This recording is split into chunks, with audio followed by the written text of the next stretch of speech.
Hi everyone, we thought we were going to start this vlog of our journey as expats from the UK going all the way to Singapore. And we thought we'd answer the first main question, which people probably want to know, which is why Singapore? The first reason is that I'm actually from Singapore. I was born in Singapore, my parents are Singaporeans, and I moved to the UK when I was a kid.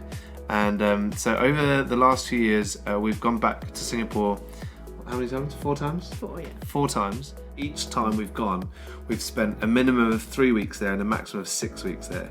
So we've had incredible times each time, just living out there essentially for an extended period of time. The first time we went, I said, I love this city, like, we should live here.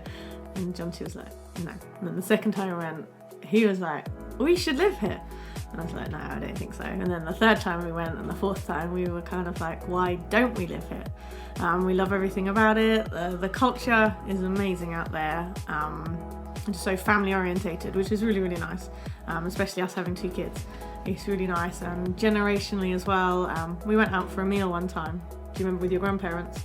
And they came over and we kind of thought, well, where's their food? And these 2 teenage guys brought the food over and set it down for them, asked them if they needed anything else. And I just thought, wow, that's just such a nice culture to have, looking after. Yeah, and there was one night Millie went on the train with Milo, who was only 1 at the time, and I don't know why I wasn't there. I don't know where you went. I think I'd gone out with your sister. Okay, cool. And then on your way back, these lads who are like in their teens came onto the train and made Millie really nervous because they sort of started like looking at her and walking towards her, and then they just got down and started playing with Milo and making him laugh, this fat little baby. Yeah, I grew up in the country with not a lot of neighbours or anything, just a lot of tractors and fields, and going into London always really freaked me out. We used to go on London in dates, and I'd be like, you don't want to live here, do you? Because it just felt too big for me and I never wanted to live in a city. And we went to one of Jonty's cousins one afternoon for dinner, and was looking out over Singapore, and I just thought, wow, this city is amazing. And I never thought I'd want to live in the city, but there's just something so special about Singapore. I think I just feel safe there. It's really clean. Singapore's a very clean city. Super clean. Yeah. That was actually our 3rd trip. Was that the 3rd one? Yeah, so Aspen was already born, and that was the evening. She covered her face in chocolate cookies. That was super fun. Really good cookies. Our kids love it in Singapore, don't they? Yep. So they love just being outside. I mean, right now they're outside just having a great time. I don't even know what they're doing, and they just love being outdoors, and they're such happier kids when they're outside rather than when they're cooped up inside. And I think the weather really, really helps. For those of you who don't know, it sits between about 27 and 32 degrees all year round, and that makes a big difference for them. They love that. And I guess, again, with that whole family orientated culture, there's kids play areas everywhere, and most of them, or a lot of them at least, are free.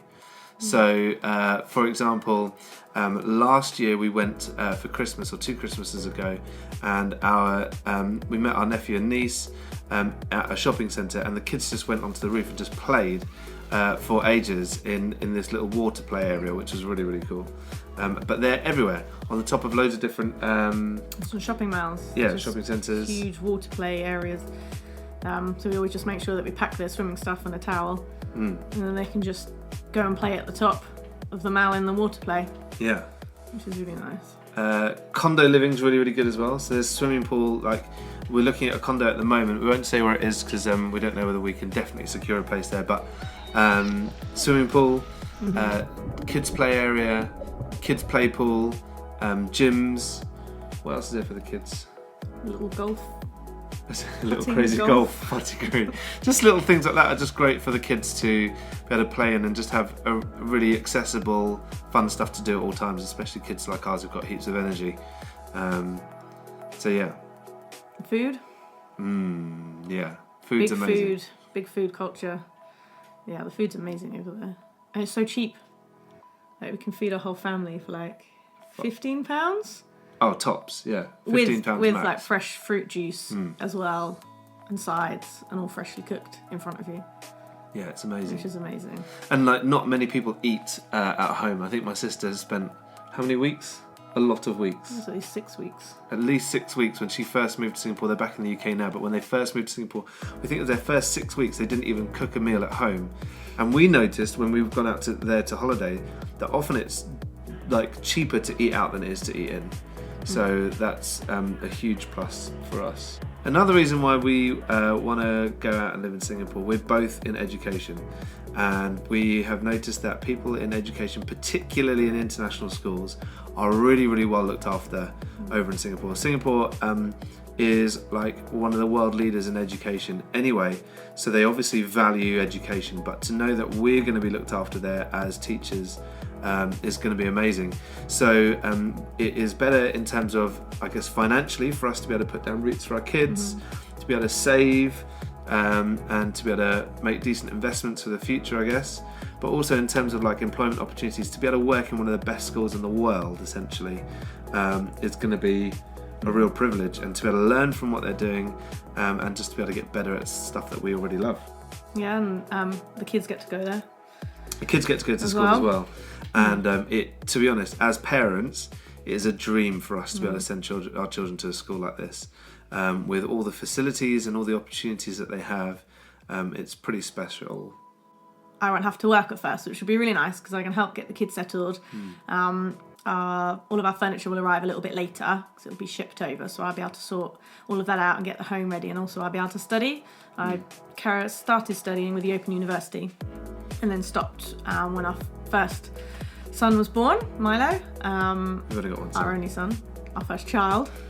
When our first child was born, and he's nearly 7, so I've had a bit of a break from studying, so I'm going to pick that up again soon with distance learning, which is really good, so then I can qualify and be a teacher as well, and then eventually get a job over there, which would be pretty good. Be a lot of fun. Yeah, really, really fun. So a big plus for moving out to Singapore is that my grandparents are living over there. They are in their 90s and still going strong, and it's going to be such a privilege to be able to be with them for the next few years, and also be there to be able to help them with whatever they might need in the coming years. Our kids love their great-grandparents, and we call them and FaceTime them quite a lot, but actually to be able to be there physically for them and with them is going to be amazing. Also, my mum is one of 10 kids, right? They did not have a TV growing up. But so I've got loads of cousins, and we love our cousins. We get on with them so well, and a lot of them got kids around the same sort of age as ours as well. And that's going to be fun to be able to reconnect with those guys and to be able to spend some quality time with them and get to know them really, really well. Really excited about that. And Millie's met them all and get on with them. Yeah, so I think that although we are flying to the other side of the world, I don't think it will feel quite so strange because we do have family there. Even though, contact over the years has been, Facebook messages, but I think things like that and Skype, it doesn't feel like you're quite so distant from them, and we've tried to meet up with them every time we've gone out as well. And what's great with that is that our kids and us, we all have like a bit of a support network already, like a pre-built support network. Our kids are so excited about seeing their cousins. Aspen loves baby Evan, although baby Evan's now a toddler. Toddler Evan. And Milo regularly talks about Shane, wanting to see cousin Shane. So to be able to have those guys and to be able to hang out with them, I think it's going to be really, really cool, really special for the kids as well. Singapore's really close to other countries as well. So we want to travel, we want to take the kids to other countries, other cultures, and experience all those things as well. When we had kids, I remember someone once said to us, like, don't stop traveling. We kept going on lots of holidays with the kids. It took a bit more planning, but we just took them along with us. So my parents have been living in Singapore. They had lived in Singapore for about 5.5 years recently, as expats as well. And to be honest, it's really inspiring to see all the different places that they've managed to visit, all the different cultures that they're able to experience. And we're just excited to be able to have a little bit of that ourselves too. The difficult side of moving to the other side of the world is obviously going to be, and the main thing I think is missing friends and family. But both of us, our immediate family is all here in the UK. And that's not going to be easy to be able to obviously not be able to see them very much and not be able to hang out with them. But I guess it's going to be lots of FaceTime time. Yeah. My sister Sophie lives in Australia with her boyfriend Muzz, so we'll be slightly closer to them, which would be really nice. So they're already planned a visit in, so that'll be really lovely to be a bit closer to them. But like I said before, with Skype, you don't feel quite so far away, and making little videos of the kids and things I think is always really nice to share what we've been up to rather than just sending photos. The whole idea of the vlog is that we're going to be not just talking about why we're doing things and experiences as expats, but also just like keeping people up to date with what we're up to and the little adventure that we're on. But we're going to do a vlog about what furniture we're getting and why, but a lot of it is geared around not just our life over there, but also our life of having people come and see us. We're really, really fortunate to already have quite a few visitors booked up over our first 12 months, and that's going to be so good for us, and especially for the kids as well, to be able to feel so much more connected to everybody in England still, and it won't feel like everyone's so far away. So that's going to be pretty special. But even though it's going to be hard, hopefully you can see from the video and from what we've talked about today that it's going to be really, really worthwhile. Yeah, It's going to be a lot of fun and a real adventure. definitely.